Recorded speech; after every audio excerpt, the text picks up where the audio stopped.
Students, आज हम class 9 के मैथ के पहले चैप्टर या की संख्या पद्धति जो चैप्टर का नाम है, ये उसको आप नंबर सिस्टम कह सकते हैं। तो नंबर सिस्टम में हम आपको नंबर्स के बारे में, जो कि आप पिछली कक्षाओं में पिछली क्लासों में आज ऑलरेडी पढ़ चुके होते हैं, हम एकदम शुरू से ही यानी कि प्राकृतिक संख्याएं यानी आपको फिर से याद दिलाएंगे और फिर हम आपको जो है वास्तविक संख्याओं तक लाएंगे। एक संक्षिप्त माने परिचय आपको प्राकृतिक संख्याओं से देते हुए हम जो है आपको वास्तविक संख्या तक लाएंगे। आज की इस क्लास में बस इतना ही होगा। आप संक्षिप्त रूप से समझिए, क्योंकि आप पीछे हर क्लासों में नंबर सिस्टम चैप्टर होता है मैथ्स में, और उसमें आपको नंबर सिस्टम में जो नंबर्स उस क्लास में होते हैं उनके बारे में आपको बताया जाता है। तो जाहिर सी बात है, यहाँ पे हम सबसे पहले जो आपको नंबर सिस्टम में आप जो सबसे पहले जिन संख्याओं के संग्रह से आप परिचित होते हैं उसे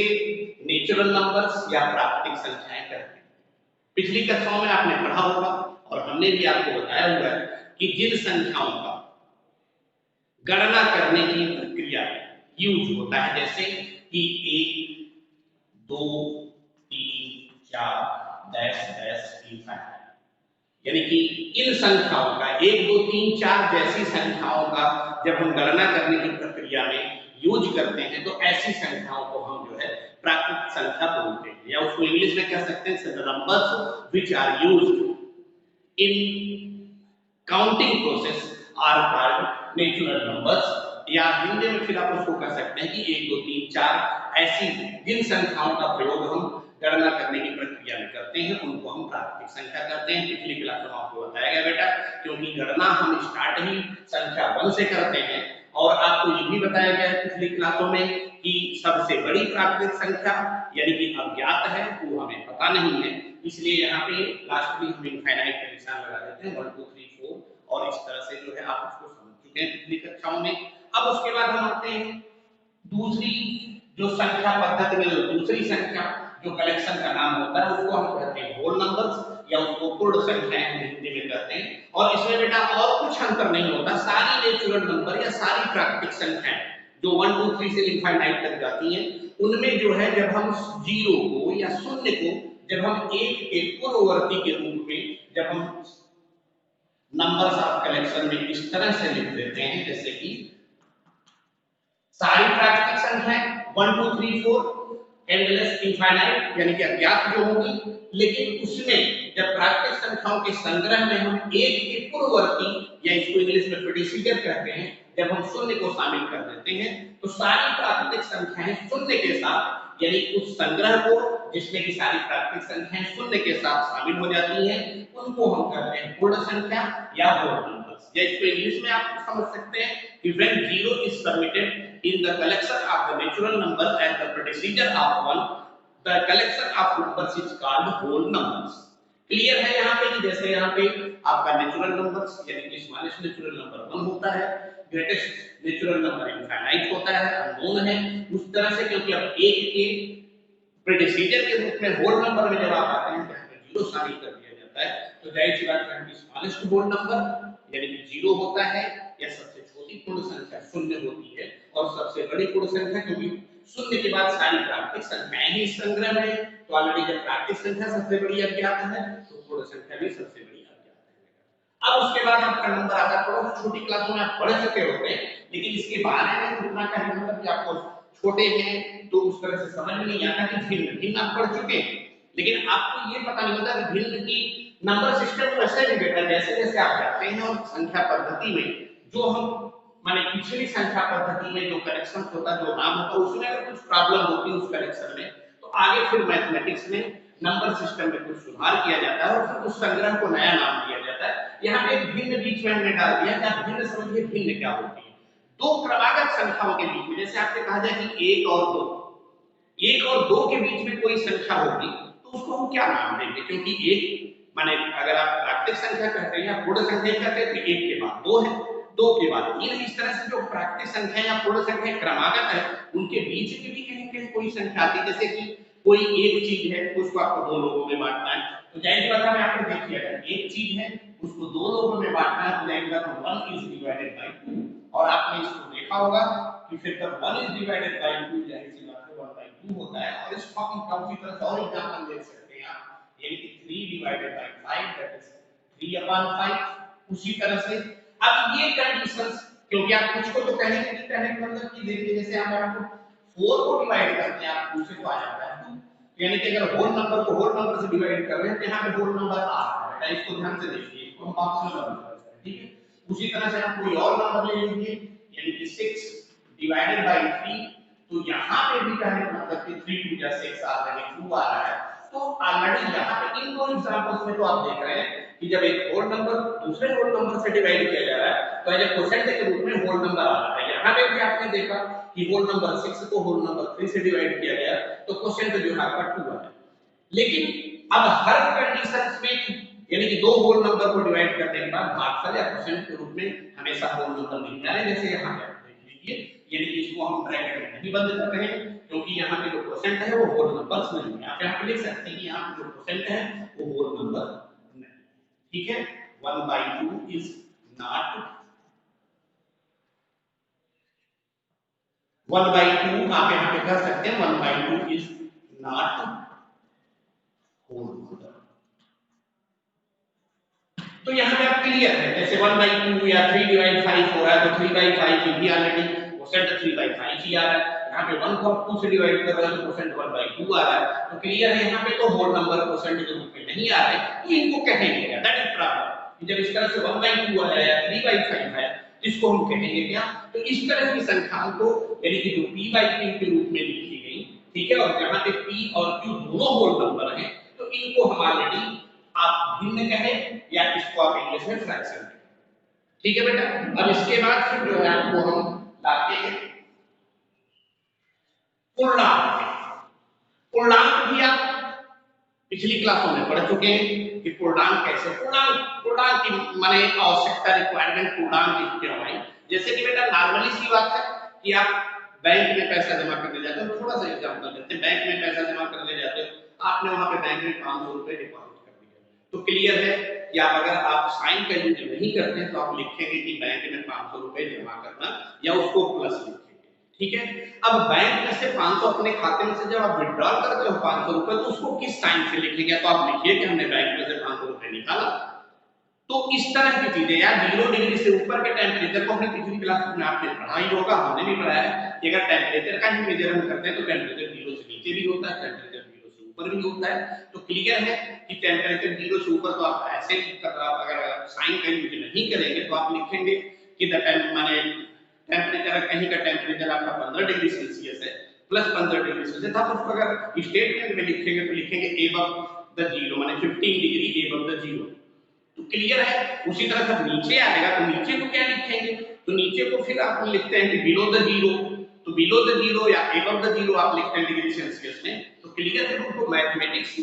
जो आप यूज करते हैं तो वहां पे साइन यूज करते हैं, ठीक है। तो अब साइन कैसे यूज करेंगे तो वहां क्लियर था कैसे में प्रॉब्लम हुई थी, ठीक है। कोई हवाई जहाज आपको अच्छा शामिल एग्जांपल था कि कोई हवाई जहाज जो है सी लेवल से 2000 मीटर ऊपर उड़ रहा है और कोई पनडुब्बी जो है वो सी लेवल से जो समुद्र में 2000 मीटर नीचे चल रही है, तो उनको कैसे आप दिखाएंगे, तो ग्राउंड सी लेवल से ऊर को आप पॉजिटिव सी लेवल से नीचे को लेकर के नेगेटिव, इस तरह से तमाम जो वर्ड्स में तमाम जो है माने घटनाएं थी जिनको आप मैथमेटिक्स में अगर साइन की तरह से लिख सकते तो केवल प्लस जानते थे आप, केवल पॉजिटिव नंबर जानते थे तो वहां पे प्रॉब्लम होती थी। इन सब प्रॉब्लम को हल करने के लिए,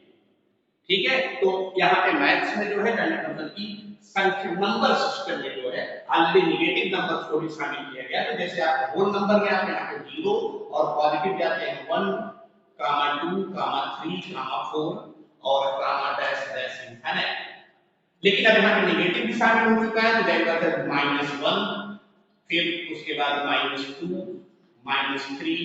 इनफिनिट, यानी कि आप इसको इनफिनिट लिख सकते हैं और यहाँ पे इसको इनफिनिट लिख सकते हैं। तो इस तरह से अब यहाँ पे विस्तार रूप में आप छोटे क्लासों में पढ़ चुके हैं, हमारा काम यहाँ पे केवल रिवाइज कराना था। तो क्लियर है कि 0 इज द होल नंबर, यानी कि 0 सीधे सारे पॉजिटिव नंबर साइन पे और 0 से लेफ्ट साइड भी करने मतलब नेगेटिव नंबर और पॉजिटिव भी इनफिनिट और नेगेटिव भी इनफिनिट, इस तरह से होता है। तो जाहिर सी बात है तब यहाँ पे इस तरह की संख्याओं के संग्रह,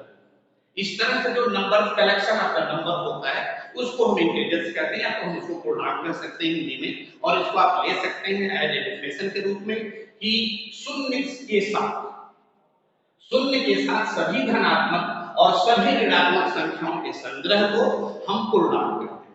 या ये कह सकते हैं the collection of the all positive numbers and all negative numbers which the zero is called integers where zero is neither positive nor negative, या आप इसको कह सकते हैं कि जीरो न तो ऋणात्मक है न तो धनात्मक है। ठीक है बेटा, अब इसके बाद हम आते हैं फिर वही प्रॉब्लम जो जैसे यहाँ पे आप होल नंबर को जानते थे, तो हर दो होल नंबर को डिवाइड करने पे हर कंडीशन में कहने का मतलब कि क्वोशेंट के रूप में कहने का मतलब आपका जो है वो भागफल के रूप में या क्वोशेंट के रूप में होल नंबर्स नहीं आ रहे थे, तब आप जो p बाई q के रूप में आए जहाँ पे p और q दोनों होल नंबर थे उनको आपने भिन्न कहा या फ्रैक्शन कहा। ठीक है बेटा, उसी तरह से वही प्रॉब्लम यहाँ पे भी हुई, जैसे आप देख लीजिए कि -6 डिवाइडेड बाई 2, ये प्रॉब्लम हुई इसलिए फिर यहाँ पे रेशनल नंबर आया। देखिए क्यों आया रेशनल नंबर, यानी कि -6 डिवाइडेड बाई 2 तो आ गया -3। क्लियर है, या यहाँ पे 8 डिवाइडेड बाई -2 करेंगे तो आ जाएगा आपको साथ में 7 में पढ़ चुके हैं आएगा -4। लेकिन और कंडीशन हो सकती है जैसे कि 6 डिवाइडेड -5, तो क्लियर है यहाँ पे क्योंकि ये क्वोशेंट के रूप में अब जो है एक इंटीजर नहीं आएगा, तो आप यहाँ पे इसको फिर p बाई q के रूप में लिखते हैं 6 अपॉन -5। या और भी एग्जांपल आप ले लेंगे जैसे कि -15 divided by 7 that is -15 upon 6। In examples में आप देखेंगे तो क्लियर है यहाँ पे कि जो हमने पहला एग्जांपल लिया है एक इंटीजर दूसरे इंटीजर से डिवाइड किया जा रहा है, ऑलरेडी जो क्वोशेंट के रूप में आ रहा है वो इंटीजर। उसी तरह से दूसरे एग्जांपल में भी देख रहे हैं एक इंटीजर दूसरे इंटीजर से डिवाइड किया जा रहा है, क्वोशेंट के रूप में ऑलरेडी इंटीजर लिया। लेकिन बेटा तीसरे एग्जांपल में देखिए जब आप इंटीजर 6 को -5 से डिवाइड करते हो तो क्लियर है यहाँ पे जो इंटीजर के रूप में क्वोशेंट नहीं आ रहा है, इसी को यह प्रॉब्लम को सॉल्व करने के लिए अगर इंटीजर नहीं आएगा तो उसको हम कैसे लिखेंगे, तो इस नंबर को इस क्वोशेंट को जो है p बाई q के रूप में लिखा गया। और यहाँ पे भी देख रहे हैं -15 डिवाइडेड बाय 7 इस तरह से, तो हर कंडीशन में कहने का मतलब सीधी बात है अगर आप इसको जनरल रूप में कह सकते हैं कि m और n अगर दो इंटीजर्स हैं और दो m को n से डिवाइड किया जा रहा है तो हर कंडीशन में जो है क्वोशेंट जो है एक कहने का मतलब कि पूर्णांक के रूप में या एक इंटीजर के रूप में आप नहीं पाते हैं। तो जब आप इंटीजर के रूप में नहीं पाते हैं तो उसको उस क्वोशेंट को हम या उस भागफल को हम p अपॉन q के रूप में लिखते हैं, और उसी p अपॉन q जहां पे p और q दोनों जो है इंटीजर्स होते हैं तो ऐसे में हम उसको जो है कहने का मतलब कि रेशनल नंबर्स या परिमेय संख्या कहते हैं। और इसमें एक टर्म भी होता है क्योंकि जीरो नेवर डिवाइड, जीरो किसी को डिवाइड नहीं करता है तो इसलिए q जो है कभी भी जीरो के रूप का नहीं होगा। तो हम आपको परिमेय संख्या की परिभाषा इस दूसरे ढंग से बताते हैं, यहाँ पे क्यों परिमेय संख्या आई, कैसे उसका अस्तित्व आया मैथ्स में वो हमने बताया। बाकी परिमेय संख्या की परिभाषा कि दो माने कि ऐसी संख्याओं का संग्रह जिन्हें p बाई q के रूप में लिखा जा सकता है, जहां पे q जो है जीरो नहीं होगा उनको हम परिमेय संख्या कहते हैं। या इंग्लिश में आप कह सकते हैं द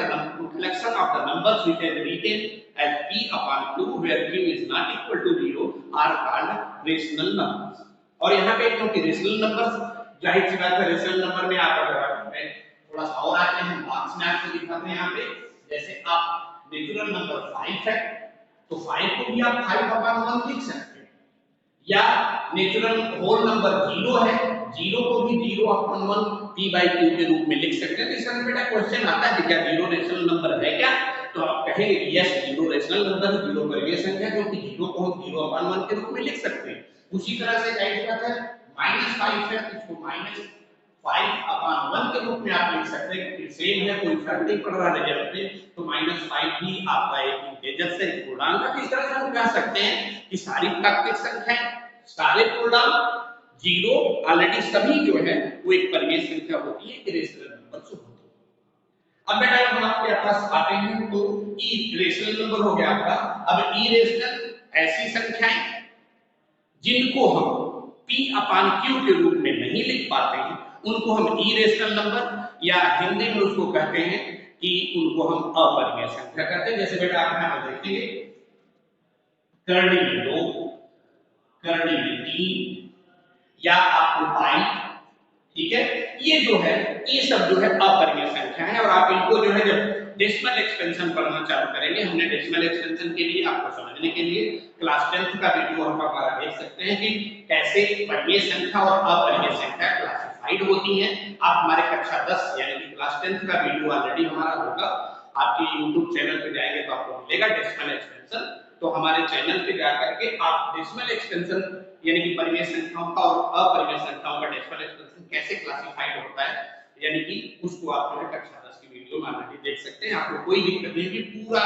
टोटल सिस्टम 9 का उसमें हमने डाला हुआ है ऑलरेडी, ठीक है। यहाँ पे आप माने संक्षिप्त रूप में जानिए, क्योंकि रेडिकल 2 का जब आप स्क्वायर रूट 2 का स्क्वायर रूट निकालने लगेंगे तो वो नॉन टर्मिनेटिंग नॉन रिपीटिंग आएगा। उसी तरह से रेडिकल 3 माने 3 का स्क्वायर रूट वो भी नॉन टर्मिनेटिंग नॉन रिपीटिंग आएगा, जिसको आप जो है आसान तौर जो है अनावर्ती दशमलव बोलते हैं हिंदी में। पाई का भी मान जो है आपका निकालते जाएंगे, आते जाता है वो माने, तो इसकी इस तरह की संख्याएं सारी अपरिमेय संख्याएं होती हैं। अब यहाँ पे आपको कक्षा 9 में पढ़ना है रियल और वास्तविक संख्या। तो क्लियर है बेटा, यहाँ पे collection of rational and irrational, collection of यानी कि rational and irrational are called real number, या आप कह सकते हैं कि सभी परिमेय और अपरिमेय संख्याओं के संग्रह को हम वास्तविक संख्या कहते हैं। क्लियर है, यहाँ पर लिख देते हैं the collection of all rational and irrational numbers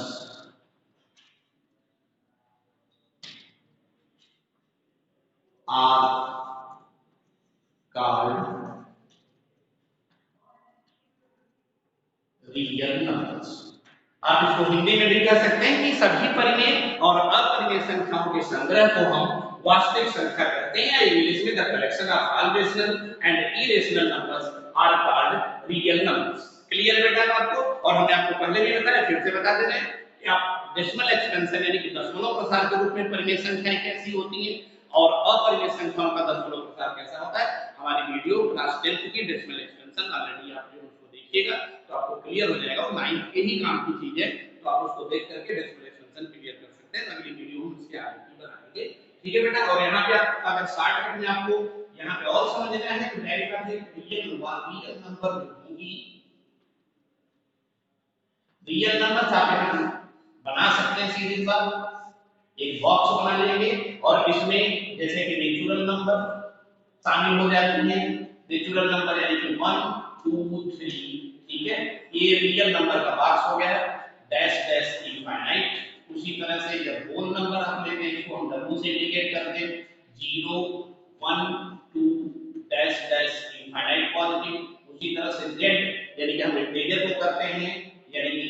-3 -2,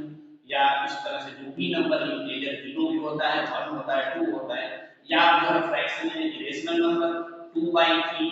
ठीक है, इसको आप q से दिखा लीजिए। रेशनल नंबर 2/3 -5/3, ठीक है, या -7/9, इस तरह से जो भी है, ठीक है। यानी कि एक ऐसा कलेक्शन हमने जो बॉक्स दिया हुआ है, नेचुरल नंबर यानी कि होल नंबर, फिर जेड यानी कि इंटीजर -3 -2 0 और 1 और 2, इस तरह से फिर रेशनल नंबर यानी कि 2/3 -5/3 जो कि है -7/9, हम आपको हल्के से यहाँ इंडिकेट कर दिया। यानी कि क्लियर यहाँ क्या पाइए कि सारे जो कलेक्शन है इनको हम रियल नंबर या वास्तविक संख्या बोलते हैं। आप यहाँ पे शॉर्टकट में समझ सकते हैं कि एक ऐसा सबसे बड़ा संग्रह। क्लास 11th में आप कॉम्प्लेक्स नंबर पढ़ेंगे, फिर वहां पे आपको कुछ प्रॉब्लम आएगी कि सारी माने कहने का मतलब कि रियल नंबर से काम नहीं चलेगा, वास्तविक संख्या से काम नहीं चलेगा। तो जब आप 11th में जाएंगे तो कॉम्प्लेक्स नंबर आपको पढ़ना पड़ेगा। लेकिन अभी यहाँ पे वास्तविक संख्या का मतलब कि वास्तविक संख्याएं यानी कि इसके ऊपर जितनी भी संख्याएं हैं, जो भी संग्रह है, नंबर ऑफ द कलेक्शन जो भी है, सारी इसमें आगे यानी कि शामिल होती है। और यहाँ से लेकर के ऊपर तक जितना जैसे नेचुरल नंबर लिखा है, होल नंबर लिखा है, फ्रैक्शन लिखा है, इंटीजर्स लिखा है, रेशनल नंबर लिखा है, इरेशनल नंबर लिखा है, सबको मिलाकर के सबके संग्रह को हम वास्तविक संख्या या रियल नंबर्स बोलते हैं, ठीक है।